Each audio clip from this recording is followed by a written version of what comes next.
Isang pinagpalang araw sa inyong lahat. Tayo po'y magninilay sa salita ng Diyos, ang pinagmumulan ng awa at tawa ng ating buhay, ang salitawa.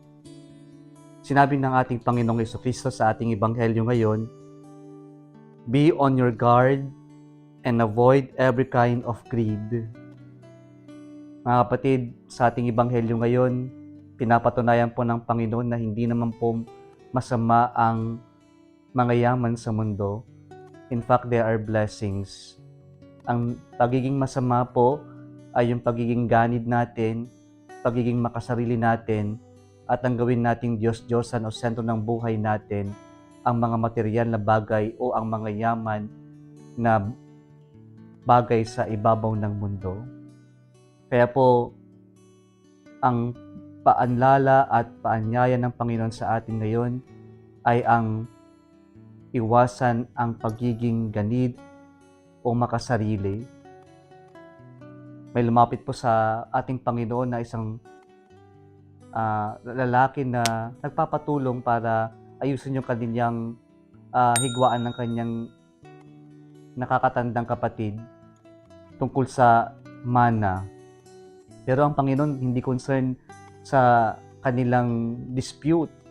Although sa kanilang batas, kapag po namatay ang mga magulang, ang panganay ay nakakatanggap ng dobleng mana. Kapag may dispute, lalapit ang may complaint sa isang rabay. At marahil ito yung purpose ng lalaki, kaya po siya lumapit sa ating Panginoong Jesucristo para magpatulong na ayusin yung kanilang dispute ng kanyang nakakatandang kapatid. Pero wala pong pakialam ang Panginoon sa kanilang higwaan, yung kanilang awayan sa yaman ng mundo. Kaya po gumamit ang Panginoon sa ating Ebanghelyo ngayon ng talinhaga ng isang mayaman pero hangal. Bakit nga ba siya naging hangal? Mayaman siya pero hangal kasi nga po yung lalaki po ay nagtiwala sa kanyang mayaman na maglalaho, panandalian, mauubos, kakalawangin, at hindi naman pwedeng madala sa susunod na buhay.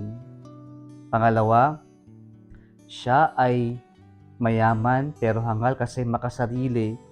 Matitignan natin sa ating Ebanghelyo ngayon, yung kanyang idea, yung kanyang desisyon, yung kanyang pagpapasya ay tungkol lamang sa tungkol sa kanyang sarili. At wala siyang pakialam sa ibang tao, sa mga taong nasa paligid niya. Hangal siya sapagkat makasarili. Pangatlo, mga kapatid, mayaman siya pero hangal sapagkat inaakala niya na ang kasayahan sa mundo ay matatagpuan sa pag-iipon ng kayamanan. Marami po sa atin ang tingin ay magiging masaya kung marami, kung may extra, kung mayaman. Pero sa kahuli-hulian, marirealize natin, hindi pala ang yaman sa mundo ang makakapagbigay ng tunay na kaligayahan, kundi ang Diyos lamang at wala ng iba pa. Panghuli po, mayaman siya pero hangal sapagkat hindi niya inisip na ang buhay ay panandalian lamang, na lahat tayo ay darating o daraan sa pintuan ng kamatayan. Kaya po sa kanyang pag-iimbok, sabi sa atin sa talinhaga, sa araw ng kanyang pagkamakasarili na nag-iipon ng kayamanan, ay siya rin yung gabi na siya ay mamamatay. Pinapaalala sa ating mga kapatid, lahat tayo mamamatay at wala sa mga iniipon natin na material na bagay ang dadalhin natin sa ating buhay na paroroonan pagkatapos ng ating paglalakbay dito sa ibabaw ng mundo. Kaya po sana yung mga yaman natin, yung mga ipinagkatiwala sa atin ng Diyos ay gamitin din natin upang makatulong sa ibang tao.